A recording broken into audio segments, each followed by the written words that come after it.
like going on the rehabilitation project for us, which is hard labor for several years. So you can't do anything. So you're pushed immediately to get married. As soon as you start any kind of relationship, you're told you better get married before you get in trouble. You have to get married, you have to get married. So in December... Didn't someone like see you in the hallway kissing him and they said, get married? Or yeah. You better get married. You better get married now. So why is it like that, do you think? They have the idea, they have policies on it, that the whole area of like relationships and sex is very messed up, is very aberrated, they call it, and that people aren't responsible enough to deal with it. And they don't want to look bad as a church, having people having sex. I mean, I can understand. I was 14, I shouldn't have been doing anything anyway. So if they had a rule that the minors can't do that or something, that's a great rule, you know. The minors should not be going around having sex. But it was for everybody.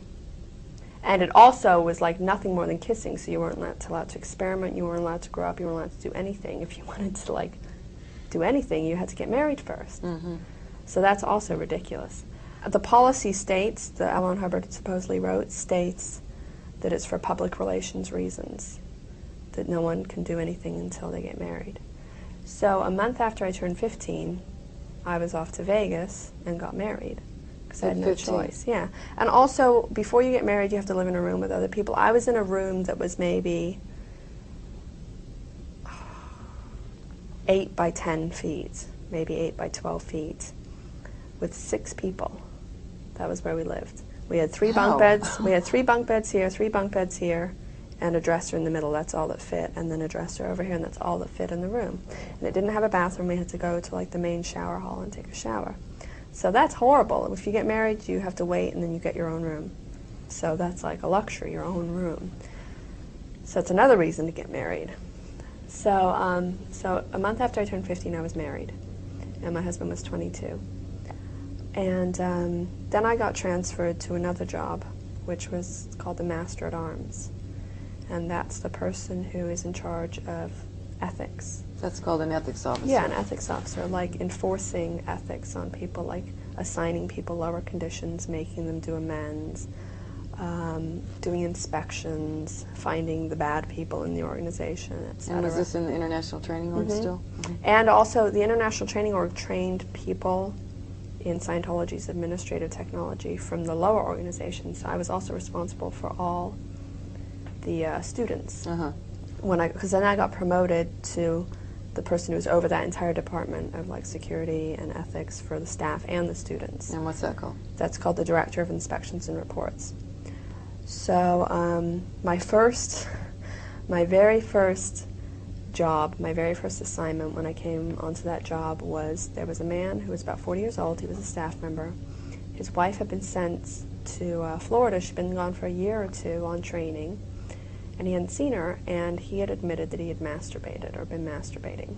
And where did that come up? How did that information come out? He got in trouble for something and he admitted it, or he was getting a confessional and admitted it. That's how it comes up.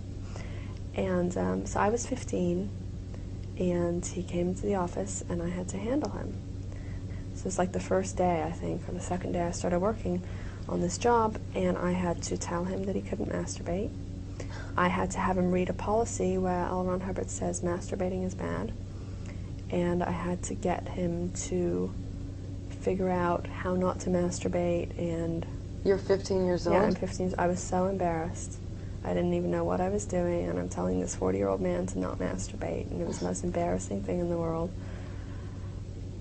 No one's allowed to masturbate. Masturbating is a big issue. You get in big trouble. You won't get promoted. No masturbating. You know, even if your wife's gone or you're a young kid or anything, no masturbation is allowed. It's really frowned upon. You're considered aberrated. You're considered like messed up if you masturbate.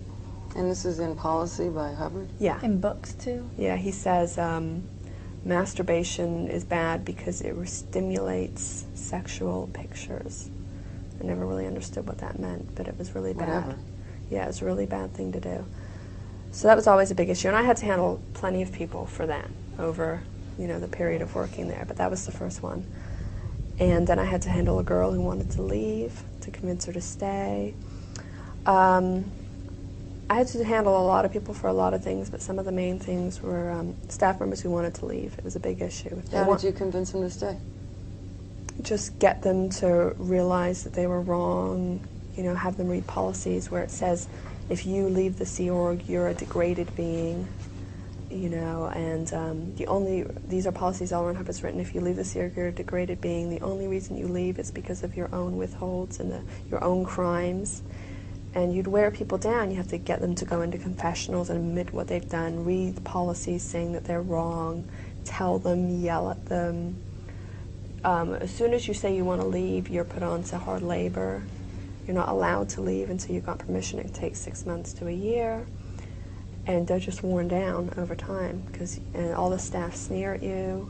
You're referred to as a degraded being. How did you personally feel about it? If I somebody wanted, came to you and said they wanted to leave. I wanted more than anything to say, by all means go, take me with you. Why didn't you? Because I get in such big trouble. Because if I just up and left, my family would never speak to me again. My mom, my grandma, my brother. So I wasn't about to do that. If I sided with them and said, go ahead and leave, they wouldn't be able to leave. And I'd be in big trouble. You know, I'd be in ethics, You'd be doing hard labor. It's very hard to describe, but you're like in constant fear of people finding out about what you're thinking. Of people like knowing that, knowing you've done something wrong, and you don't want anyone, you're just in fear all the time of people finding out about you, of people finding out the thoughts you've had. If you think about leaving, then you have to withhold that forever, and if you tell them, then you're in big trouble. And so how did you deal with having all these thoughts that you didn't want anybody to know? Well, I did get to the point where I just wanted to kill myself, because I felt I was so trapped. I couldn't leave. I couldn't possibly leave, and I couldn't stand to stay.